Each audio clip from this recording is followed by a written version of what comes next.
Good morning, everyone. Thank you for joining us here tonight to discuss the topic of personal liberties. Personal liberties are something that we as people hold close to us and have reflected them in multiple ways, dating back to the US Constitution and the Bill of Rights. Tonight, we are here to discuss the right to personal liberties versus the need for habilitation, specifically for those individuals with disabilities. As a group, we wanted to clarify some terms before we get started and explain exactly what this discussion is going to be about. So in the next couple of sections, I'll be addressing some terms that we will be using throughout this debate. The first one being personal liberties. Personal liberties is defined as the liberty of an individual to make his or her decisions freely and according to their own will. The second term I have, habilitation care, is helping people learn or keep or improve common daily skills and activities, which can be done in centers or facilities long-term. The last definition I have is the definition of an individual with disability. This is used to apply to all people with disabilities, including those who have long-term physical, mental, or intellectual impairments, and which hinders them from full participation in society. Those are a few of the common terms we'll be using throughout the debate, so hopefully those definitions can help clear things up as we go. Going on to who's all here tonight. Today we have on one side, Valerie Vasquez and Natasha Luttrell.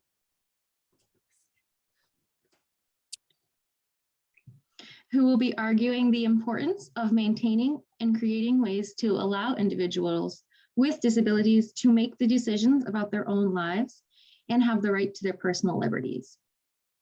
On the other side, we have myself, Jessie Vaughn, and Deanna Hansen, who are here to touch on the barriers and the limitations or liabilities that may occur when individuals with disabilities are left to make decisions and be responsible for their lives, hence the need for habilitation. Each team will have approximately 5 minutes to list and explain points they chose to discuss. I will monitor the time and I will be giving time warnings and at about 5 minutes once that time has been hit. I just want to say good luck to both sides and please enjoy this informal discussion on the right to personal liberties versus the need for habilitation. Hello, Natasha and I will be speaking about the importance for individuals with developmental disabilities to have the right to exercise their personal liberties. Before we can speak about the right to exercise personal liberties, we need to go over one important terminology, which is our first point. Point 1, defining self-determination. In order to define self-determination, we need to understand causal action theory. This theory implies that people act as causal agents to make things happen for themselves in their own life. In other words, these people are self-determined. This is because acting in a self-determined manner implies that people make or cause things to happen in their own lives rather than someone or something else making them act in other ways. Weimer, 2020. Now that we understand what the definition of self-determination is, we are left to ask where the first mention of self-determination came from. Well, the first mention came from Benjamin Nugent in 1972, who argued for the rights of people with intellectual disabilities to live normalized lives and experience self-determination. Weimer, 2020. Which this leads us to our next point, point 2. Why developmentally disabled individuals have rights and how can we support them? We believe that disabled individuals should have the same rights as any individual because having a developmental disability should not make you any less than a person without disabilities. We believe that disabled individuals should experience having the same rights as anyone else, such as having the right to take risks, to fail, and to be supported in making informed choices. D. and Corbett, 1995. This is important to any individual, disability or not, so why should we take this from anyone? Instead, we should be encouraging and supporting developmentally disabled individuals to have these same experiences by giving them their rights to exercise their personal liberties.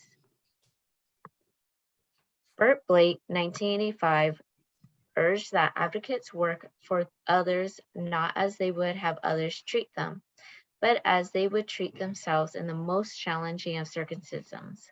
Smith, 1997. Which means that the support we give to disabled individuals is the same support or fight we would fight for ourselves. So why are we so concerned about disabled individuals having the right to exercise their personal liberties? Well, it is because of the history of interventions. Point 3, addressing concerns with previous interventions. Concerns have been raised about the history of behavior modification and ABA with regards to vulnerable populations and ablative efforts. These concerns include abuse, lack of functional curricula, extinction, punishment, and the repression of stereotyping. Leaf et al., 2021. Although we know over the years these concerns have been reevaluated or even resolved, these are still valid concerns since we do not live in a perfect world. It is only through an understanding of those concerns and ongoing dialogue with clients and stakeholders and upholding the core principles of our profession that we will be able to pivot in any given circumstance and keep our clients' rights at the forefront of the intervention.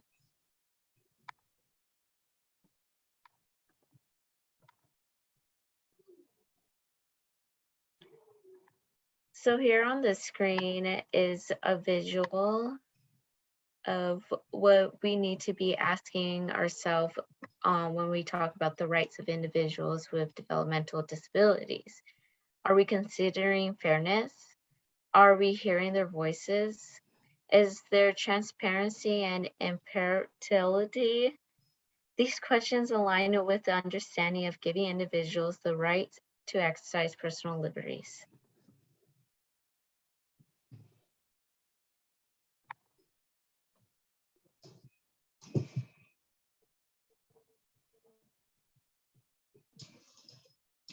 Okay. Hello. Thank you for listening to this debate, and hopefully you will get a clear picture from Deanna and I here as we will discuss the importance of personal liberties and those decisions being made and how to have the best interest of everyone in mind when making the decisions surrounding them. Often, hearing the term personal liberties can make people think that these decisions are decisions that only affect a single person. The right to personal liberties can involve choices such as decisions to drive, for example. This can impact every single person on the road at the time, and for example, not just yourself. We are here tonight to point out the impact that it can have on society if this is taken lightly. For my first point, I wanted to discuss another term we've been using. It's a term in relation to mental, physical, financial, and emotional well-being. The term life refers to quality of life, more so an individual's psychological and physical health. Aveline 2015 states, the right to life or quality of life is intended to ensure that citizens are physically safe and subject to a healthy state of mental and emotional well-being. As I said before, a person with disabilities is defined as a person having long-term mental or physical impairments. I give these definitions not to say that a person with a disability is not allowed to have a life, but moreover, they can attend facilities to improve or learn new skills to better their lives on their own. Facilities such as a habilitation center. Another interesting point that I'd like to address tonight is considering both sides of the scale in relation to crime statistics. Individuals with disabilities are at greater risk of becoming victims of crimes and also greater risks of being perpetrators of these crimes. Looking at the statistics, a person with disabilities is at an increased risk of committing crimes. One of the strongest arguments against the right to make a choice is that many people with developmental disabilities or intellectual disabilities make bad choices. And this comes from Gasset et al., 1985. These choices may not be made with intention, but with a lack of knowledge or ability to expand thinking towards the effects it will have on others. Similar to my example before, making the decision to drive a car puts their life at risk and also everyone's life at risk if there happens to be an accident that relates back to the disability that that person has. On the other side, a person with a disability is at an increased risk of becoming victims to multiple crimes. According to Nettleback and Wilson, 2002, individuals with intellectual disabilities do experience a higher rate of victimization than the general population. Poor decision-making can lead to an increased risk to scammers, violent offenders, and thieves. Anecdotal evidence suggests that they face abnormally high physical attacks and sexual assaults and abuse. And that fact comes from Peter Celia, 2001.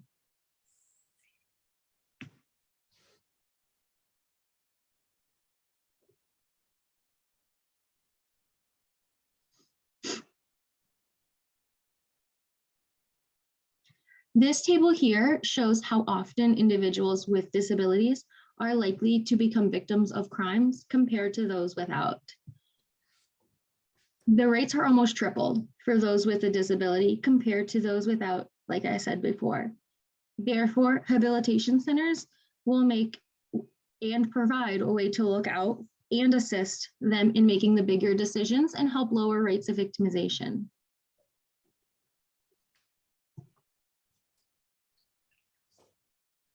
This leads me to my last point, switching gears over to education and IEP. Education and IEPs give students with disabilities typically easier paths in schools. Therefore, they do not have the same training and education as typical students. To clarify, an IEP is an individualized education plan for those who have been evaluated by a team from their school district. IEPs allow for accommodations and provide specialized services within the classroom. When compared to typical peers, it can be seen that students with disabilities do not have similar or even adequate training than the typical peers may have to go above and beyond in order to prove themselves against the student with these accommodations. And a few of the common accommodations that we see are increased time on tests, allowing verbal responses instead of written responses, test scheduling priorities, preferred seating in the classroom, or frequent breaks throughout the class. Okay. Hi, my name is Natasha, and I would like to discuss Valerie's points in the context of the behavior analytic profession. So my first point is our jobs as behavior analysts. So habilitation refers to the teaching of skills needed for an individual to live as independently and self-determined as possible, as per Bannerman et al., 1990. So not only has legislation mandated habilitation, but it is the crux of a behavior analyst mandate. For someone with a severe behavior developmental disability, something as simple as choosing or initiating an activity giving them more agency might have been taught through an organized intervention effort. Our clients often need to learn how to learn. This point is particularly salient in the context of culture and diversity. Clients' background might impact and orient how we triage the goal selection process. For example, street safety might not be a priority for a client who lives in a rural setting. And as behavior analysts, our job is to ensure that the interventions align with the code, thus maximizing personal liberties and self-determination. Additionally, we're mandated to report and remain vigilant of anything that might be harmful or unethical. So these are set out in our core principles to help us delineate habilitative services that are poorly executed, if not outright abusive and harmful to vulnerable populations. So we implement behavior analytic services with integrity, keeping the client self-determination, independence, and dignity at the forefront of our goal planning. And the second point is balancing the risks and the benefits. So Schloss et al. Explains that a suspension of rights should only come with careful analysis. So mainstream society generally benefits from positive presumption, with the suspension of rights only after deemed ineligible. Meanwhile, individuals with disabilities are often subject to negative presumption and presumed to be ineligible unless demonstrating eligibility. So a choice continuum model exists that allows risks and benefits to be weighed in such cases. Dimension 1 includes the degree to which an individual has control over the personal situation. The second dimension considers the degree of consequential risk and danger the situation poses. And dimension 3 considers the level of input required from relevant sources. So every case of developmental disability is unique and requires its own careful analysis on this continuum, especially with regard to the context in which it's happening. And then the third point that I'd like to make is the codes in question. So we have, as behavior analysts, we need to be familiar with the laws where we practice, which includes any techniques or interventions that might be construed as abusive. So that's code 1.02. We do not engage in discrimination or harassment, codes 1.07 and 1.08. We have the responsibility to provide effective habilitative services, code 2.01. And this includes the obligation to approach using positive behavior supports before proceeding to aversive techniques. That's code 2.15.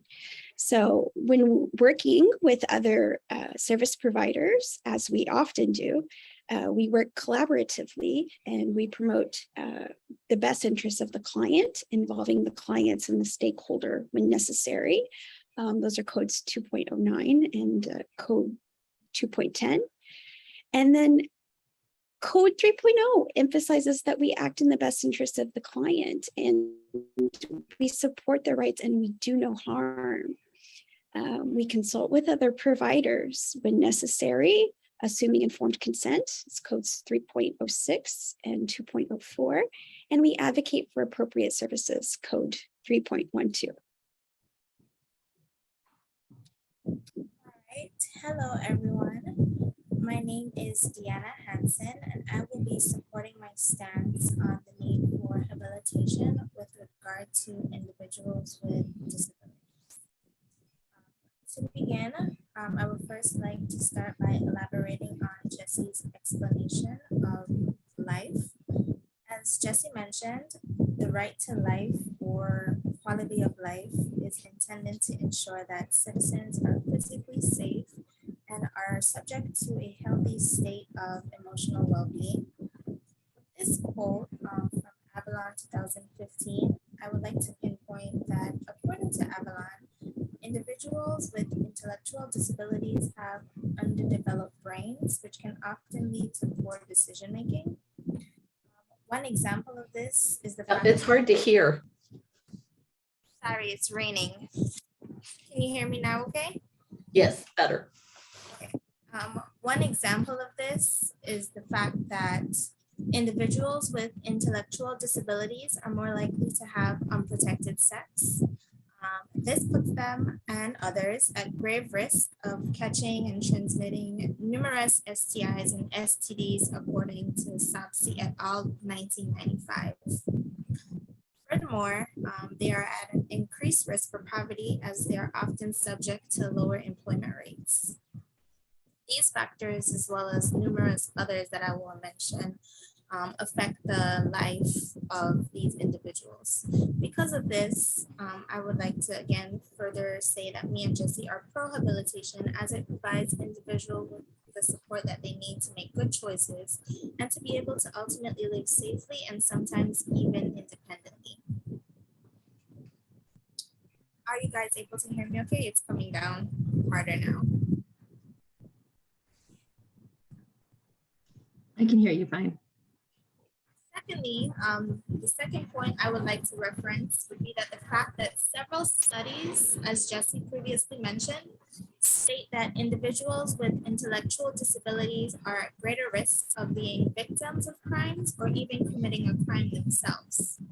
According to Bogdan et al. 2016, 1 in 10 individuals with intellectual disabilities will come into contact with the police as a perpetrator of a crime, and then they are 4 to 10 times as likely to become a victim of a crime, according to SPCE et al. 1995. Given this information, I think individuals with intellectual disabilities would benefit greatly from habilitation. Nettleback and Wilson 2002 mentioned that people with intellectual disabilities experience a higher rate of victimization than the general population. This is likely due to their inability to decipher when people are being manipulative or harmful towards them, and they may even be less able to defend themselves. Additionally, many criminals often target individuals with intellectual disabilities because they ultimately see them as a target. Lastly, I would like to briefly speak on the challenges of individuals, the challenges that they face regarding their education and why habilitation plays such a big role. One of the biggest challenges for individuals with intellectual disabilities is getting an education. Though they are given IEPs, this does not give them an easier path in school or in life, as Jesse stated. Through their IEPs, they are allowed to receive a more modified curriculum than their peers. This is often an issue when they get into the workforce and they are not as prepared as their counterparts. Habilitation offers important life skills that are needed for their day-to-day lives that will be most beneficial for when they come to age that will help them function in society. These skills are often more tailored to day-to-day life skills rather than the curriculum that is offered in a traditional school. Overall, I think it is important to understand that habilitation is not a form of control. Instead, it's about providing individuals with the resources that they need to have a good quality of life.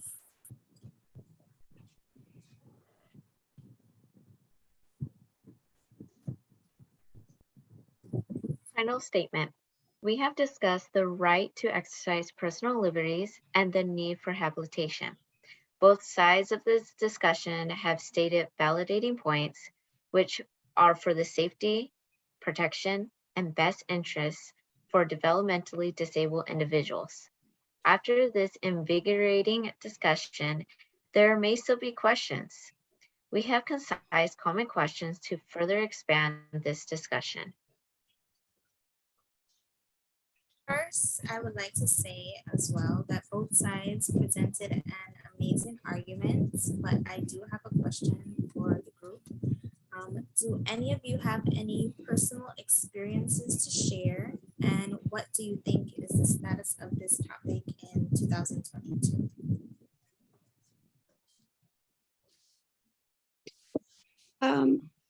So I do not have any personal experiences to share, but I can tell you that currently individuals with developmental disabilities have personal rights safeguarded as high as the International United Nations Conventions of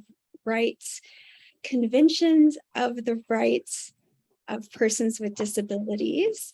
And depending on the location, additional laws may vary according to region, country, and state and province.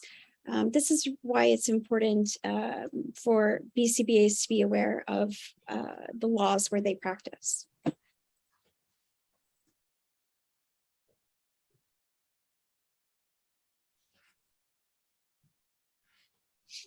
Okay, so this is the visual that is the rights for individuals with disabilities as outlined by the UN Convention of the Rights of Persons with Disabilities. Some of the rights listed are not to discriminate against, to access and participate fully in all aspects of life, and to work on an equal basis with others.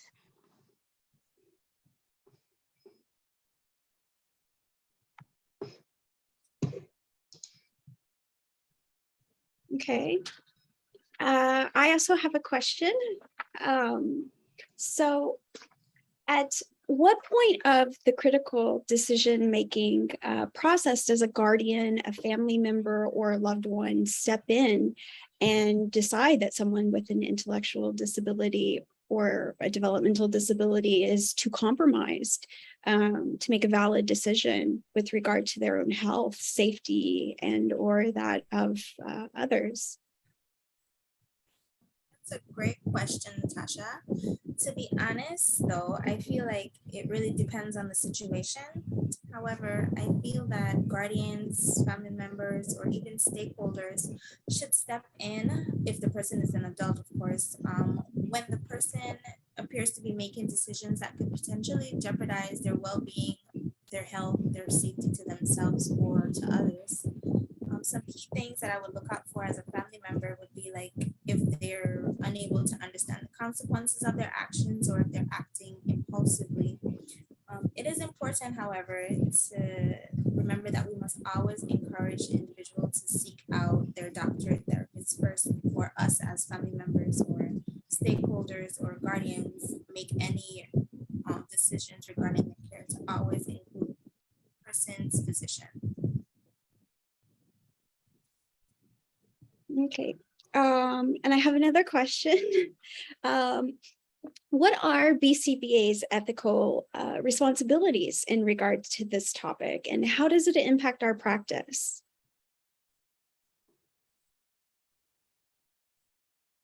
I can answer that. So a lot of our discussion suggests that we should be doing this or that based on a person's intellectual disability, which is discrimination.